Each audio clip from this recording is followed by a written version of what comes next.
आदाब नाजरीन, इस्तकबाल है आप सभी का मुल्क की बात में। मैं हूं आपके साथ पिंकी सहगल। खबरें शुरू करने से पहले एक नजर सुर्खियों पर। इजराइल और गजा के बीच जारी जंग को 1 साल मुकम्मल। हमास ने ताबड़तोड़ हमलों से तेल अवीव को फिर दहलाया। गजा जंग को लेकर ओवैसी की पीएम मोदी से अपील। नेतन्याहू पर जंगबंदी के लिए डाले दबाव। इकरा हसन ने नरसिंहन के खिलाफ की कार्रवाई की मांग। कहा, हुकूमत का ढुलमुल रवैया अब नहीं चलेगा। देवबंद के मदरसे को जलाने की धमकी। यति नरसिंहन के बयान पर हुआ हंगामा। मुरादाबाद में गुस्ताखे रसूल के खिलाफ एहतजाज। शिया बिरादरी में गुस्सा। डीएम को सौंपा मेमोरेंडम। हिजाब तनाजे के बाद कर्नाटक वक्फ का बड़ा कदम। मुस्लिम तलबा के लिए बनाएंगे अलग कॉलेज। उत्तर प्रदेश में ऑर्गेनाइजर्स ने नहीं मानी डीएम की बात। बिना इजाजत के कब्रिस्तान में लगाया मुजस्सिमा।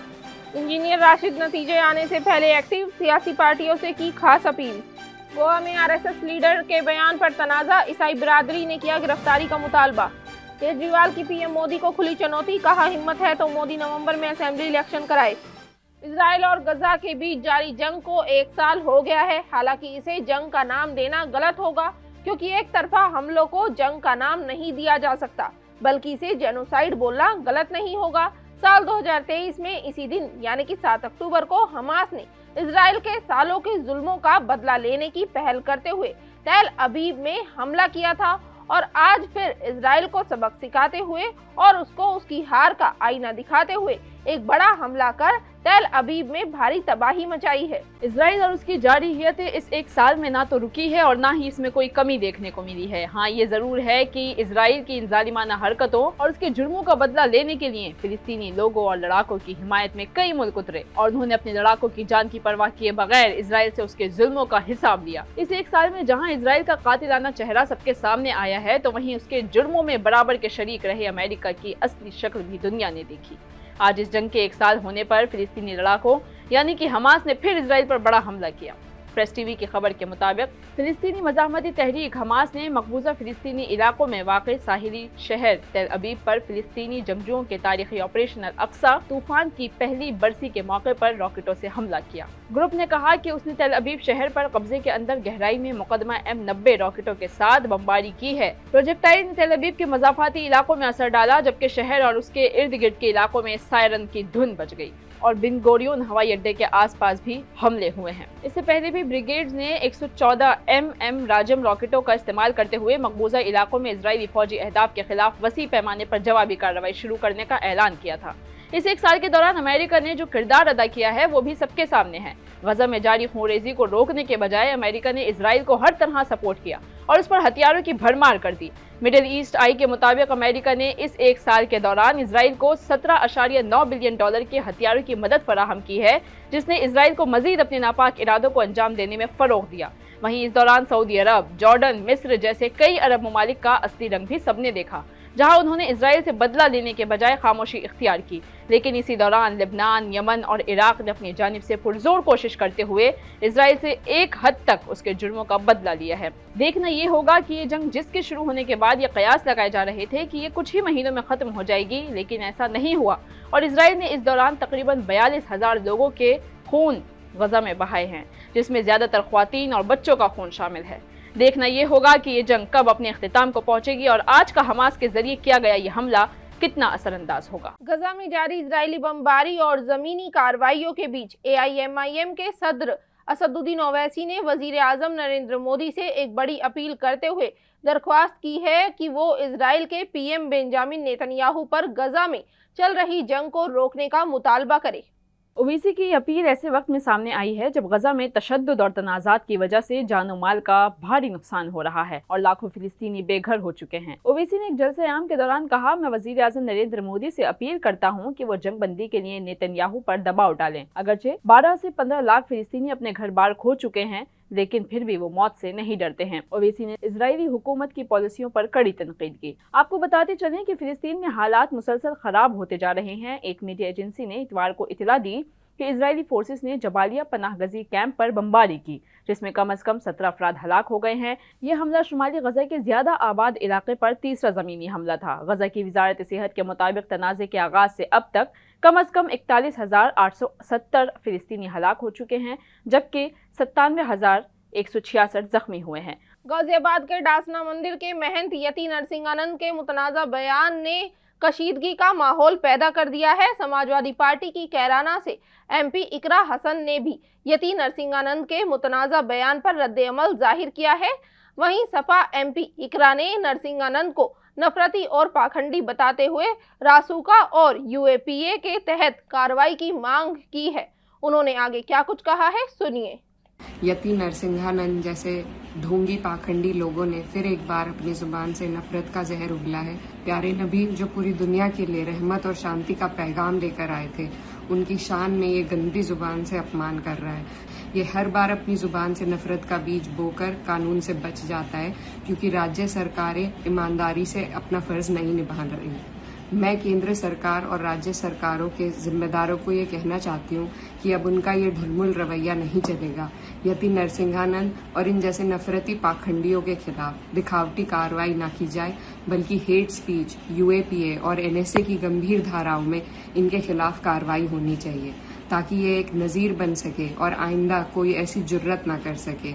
ऐसा ना होने पर हम संसद और सुप्रीम कोर्ट में हर मुमकिन कार्रवाई करेंगे, अपना विरोध दर्ज करेंगे और संविधान ने हमें जो सर उठा के जीने का अधिकार दिया है उसे हम लेकर रहेंगे, हरगिज चुप नहीं बैठेंगे। उत्तर प्रदेश के सहारनपुर में यति नरसिंहानंद के बयानों के बाद हंगामा लगातार बढ़ता जा रहा है। हंगामे के बाद पुलिस ने कुछ लोगों पर मुकदमा दर्ज कर लिया है। वहीं दूसरी तरफ सोशल मीडिया पर देवबंद के मदरसे को जलाने की धमकी दी गई है। पुलिस इस मामले में भी जांच कर रही है। उत्तर प्रदेश के सहारनपुर जिले में यति नरसिंहानंद के पैगंबर मोहम्मद सल्लल्लाहु अलैहि वसल्लम के खिलाफ दिए गए बयान के बाद लगातार हंगामा हो रहा है। मुस्लिम फरीक के लोग लगातार एहतजाज कर रहे हैं और उनके खिलाफ सख्त कार्रवाई का मुतालबा कर रहे हैं। इसी बीच एक्स सोशल मीडिया प्लेटफॉर्म पर एक अकाउंट ने देवबंद मदरसे को जलाने की धमकी दे डाली है, जिसके बाद पुलिस को तहरीर देकर शिकायत दर्ज कराई गई है। वहीं शेखपुरा गांव में हंगामा आराई के बाद मामला लाठीचार्ज तक पहुंच गया। मालूमात के मुताबिक आपको बता दें कि @mySatish20 नाम के एक एक्स अकाउंट से देवबंद के मदरसे को जलाने की धमकी वाला पोस्ट किया गया है। इसके खिलाफ अब मोहम्मद उर रहमान के बेटे अतीक उर रहमान ने पुलिस में तहरीरी शिकायत दी है। पुलिस ने मामले को संजीदगी से लेते हुए नामालूम मुल्ज़मान के खिलाफ DNS की दफात के तहत मामला दर्ज कर लिया है। पुलिस फिलहाल एक्स अकाउंट चलाने वाले शख्स की तलाश में जुटी हुई है।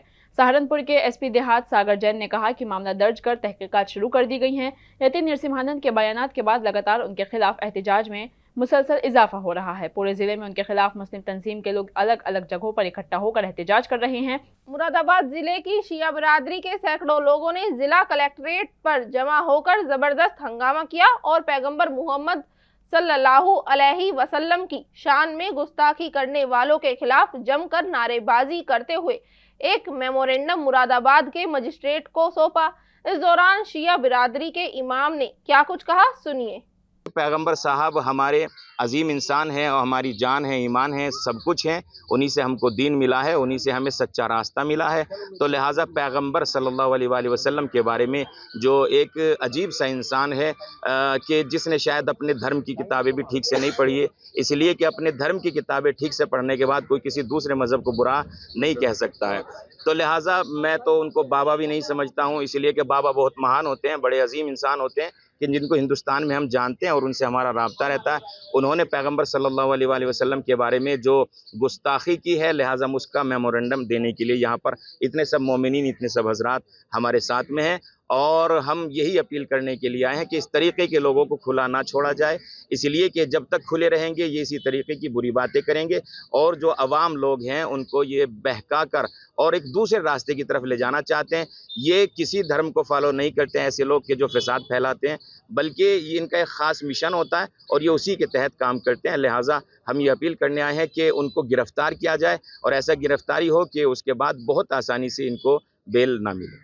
मगरिबी बंगाल में कोलकाता में जूनियर डॉक्टरों की भूख हड़ताल का आज तीसरा दिन है। ये भूख हड़ताल धर्मतला इलाके में डोरीना क्रॉसिंग पर जारी है।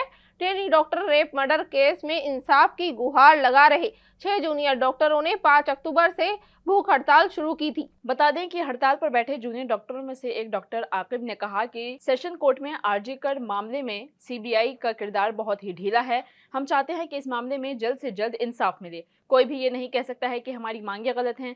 जूनियर डॉक्टर्स अपने 9 मुतालबात पर डटे हुए हैं, जिनमें हेल्थ सेक्रेटरी NS निगम की बरतरफी यानी कि उनको हटाने और महकमा सेहत में बदउनवानी के लिए जवाबदेही जवाबदेही तय करना शामिल है। डॉक्टरों ने बताया कि वो भूख हड़ताल की शफाफियत को बरकरार रखने के लिए स्टेज पर सीसीटीवी लगाएंगे ताकि हर कोई देख सके कि वहाँ क्या हो रहा है। आपको बता दें कि असमत दरी और कत्ल के वाक़े के खिलाफ बंगाल के जूनियर डॉक्टरों ने 10 अगस्त से 21 सितंबर तक यानी कि 42 दिन तक हड़ताल की थी। डॉक्टरों ने हुकूमत के सामने 5 मुतालबात रखे थे। इनमें से हुकूमत ने 3 मुतालबात तस्लीम कर लिए थे। सीएम ममता ने 2 दीगर मुतालबात और शराइत पर गौर करने का यकीन दिलाया था, जिसके बाद डॉक्टरों ने हड़ताल खत्म कर दी थी। वो अस्पतालों में काम पर वापस आ गए थे, लेकिन 27 सितंबर को सागर दत्ते अस्पताल में 3 डॉक्टरों और 3 नर्सों की पिटाई का मामला सामने आया, जिससे नाराज डॉक्टरों ने 1 अक्टूबर को दोबारा से हड़ताल शुरू कर दी। हालांकि 4 अक्टूबर को जूनियर डॉक्टरों ने हड़ताल वापस ले ली, लेकिन मुजाहिरा अभी भी जारी है। उत्तर प्रदेश के गोंडा जिले में डीएम के हुक्म के बावजूद भी ऑर्गेनाइजर्स ने मुतनाज़ा मकाम पर मुजस्सिमा लगाने की कोशिश की। पुलिस ने मौके पर पहुंचकर ऑर्गेनाइजर को हिरासत में ले लिया और मुजस्समे को वहां से हटा दिया। उत्तर प्रदेश के गोंडा जिले में इतवार के दिन 2 बिरादरियों के लोग आमने सामने आ गए। दरअसल हिंदू बिरादरी के लोग दुर्गा माँ के मुजस्समे को मुतनाज़ा जगह पर नस्ब करना चाहते थे, लेकिन मुस्लिम बिरादरी के लोगों ने इसकी मुखालफत शुरू कर दी। मामला इस कदर बिगड़ गया कि दोनों बिरादरियों के दरमियान कशीदगी की सूरत हाल पैदा हो गई। जैसे ही मकामी पुलिस स्टेशन को इसकी इत्तला मिली, वो मौके पर पहुंचे। मालूमात के हवाले से आपको बता दें कि ऑर्गेनाइजर को हिरासत में लिया गया और मुजस्समे को वहां से हटा दिया गया है। फिलहाल मौके पर भारी तादाद में पुलिस की नफरी को तैनात कर दिया गया है। एडीएम आलोक कुमार ने बताया कि जिले के देहात कोतावली थाना के उज्जैनी जमाल गांव के रहने वाले दया प्रकाश शुक्ला दर्जनों लोगों के साथ गांव के कब्रिस्तान के पास दुर्गा माँ की मूर्ति की तनसीब के लिए पहुंचे थे। गांव के कब्रिस्तान के करीब इसके खिलाफ मुस्लिम कम्युनिटी के लोगों ने उसका एहतजाज किया और इसकी जानकारी पुलिस को दी। साथ ही आपको बता दें कि एडीएम ने कहा कि जैसे ही उनको इस बारे में इत्तला मौसूल हुई, वो फौरन मौके पर पहुंचे और सभी लोगों को समझाया और दुर्गा माँ की मूर्ति को मुतनाज़ा जगह पर रखने से मना किया, जिसके बाद मौके पर मौजूद हिंदू बिरादरियों के लोगों ने जमकर पुरजोर एहतजाज किया और मुजस्समे को लगाने की हर मुमकिन कोशिश की। कश्मीर असेंबली इलेक्शन के नतीजों से पहले इंजीनियर राशिद ने बड़ा बयान दिया है। उन्होंने इंडिया ब्लॉक पीडीपी अपनी पार्टी और दीगर पार्टियों से दरख्वास्त की है कि वो एकजुट होकर ये तय करे कि जब तक कश्मीर को रियासत का दर्जा वापस नहीं मिल जाता, तब तक कोई भी पार्टी हुकूमत ना बनाए। असेंबली इलेक्शन खत्म हुआ। कश्मीर के सारे लोगों का शुक्रिया अदा करता हूं, जिन्होंने कैंपेन के दौरान मुझे हर जगह बहुत प्यार दिया, हमारी बात सुनने के लिए आए, हमें ताउन दिया, खास तौर से यूथ का। अब अगर इलेक्शन हुआ तो मेरी हम्बल गुजारिश है, खास तौर से जो India block, PDP, people's conference, बाकी अपनी पार्टी, बाकी पार्टियां, कि चले एक चीज़ पर आप तो यूनाइट हो जाइए। हमें पता है कि इंडिया अलायंस की मजबूरियां हैं। वोट तो उन्होंने कश्मीर से दिए, लेकिन 370 पर कांग्रेस ने खामोशी इख्तियार की।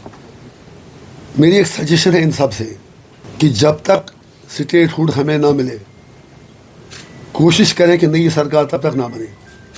तीसरी चीज़ मेरी एक गुजारिश है, अब तो सरकार कल बनेगी ही। मैं कहता हूं कि फिलहाल पार्टियां रुक जाएं। अगर सरकार कल बनाते हैं तो एक कैपिटल इसका कहाँ होगा? श्रीनगर है या जम्मू है?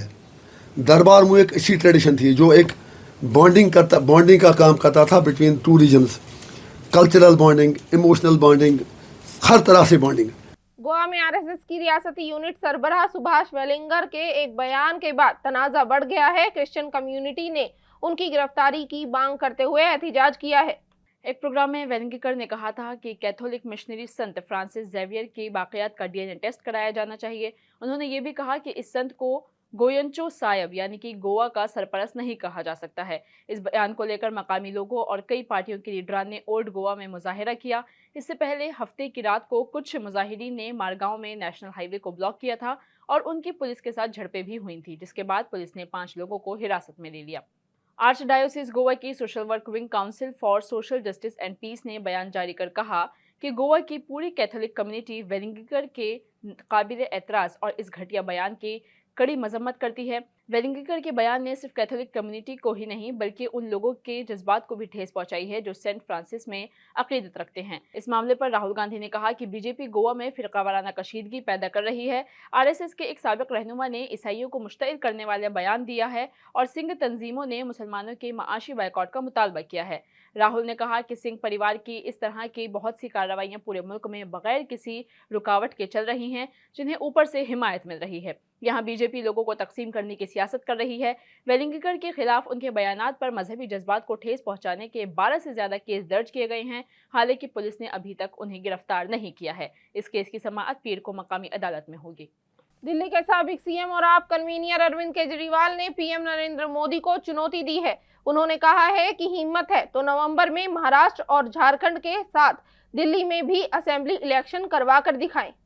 बता दें कि 17 सितंबर को अरविंद केजरीवाल ने वजीर आला के ओहदे से इस्तीफा दे दिया था, जिसके बाद आतिशी ने दिल्ली के वजीर आला का ओहदा संभाला था। दिल्ली के छत्रसाल स्टेडियम में जनता की अदालत प्रोग्राम से खिताब करते हुए केजरीवाल ने पीएम मोदी पर जोर दिया कि वो नवंबर में असेंबली इंतखाबात कराएं और ये भी कहा कि अगर वो ऐसा नहीं करते हैं तो हम मान लेंगे कि वो हार गए हैं और डर गए हैं।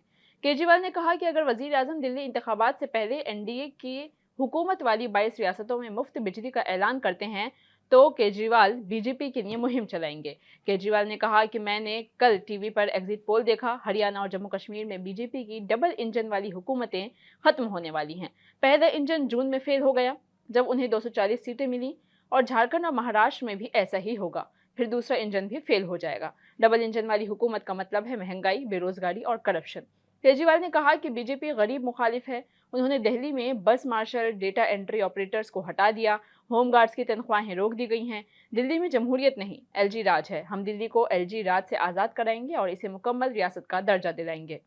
जम्मू कश्मीर और हरियाणा में असेंबली इलेक्शन के नतीजों पर सबकी नजरें बनी हुई है। एग्जिट पोल तो कांग्रेस का पलड़ा भारी दिखा रहा है, लेकिन असल में इन दोनों रियासतों में कौन राज करेगा, इसका फैसला कल नतीजों के बाद ही सामने आएगा। दोनों रियासतों में कल वोटों की गिनती होगी, जिसको लेकर सख्त इंतजामात किए गए हैं। हरियाणा में असेंबली इंतखाबात के लिए वोटिंग के बाद अब गिनती 8 अक्टूबर को होगी। इस हवाले से आज रिहर्सल भी हुई। ईवीएम मशीनों को 53 स्ट्रॉन्ग रूम्स में रखा गया है। ईवीएम को महफूज रखने के लिए 3 परती हिफाजती इंतजाम भी किए गए हैं। आपको बताते चलें कि पहली परत में आईटीबीपी, दूसरी परत में मसलह अफवाज और तीसरी परत में हरियाणा पुलिस के अहलकार शामिल हैं। इसके अलावा सीसीटीवी कैमरों के जरिए हर स्ट्रॉन्ग रूम की निगरानी की जा रही है।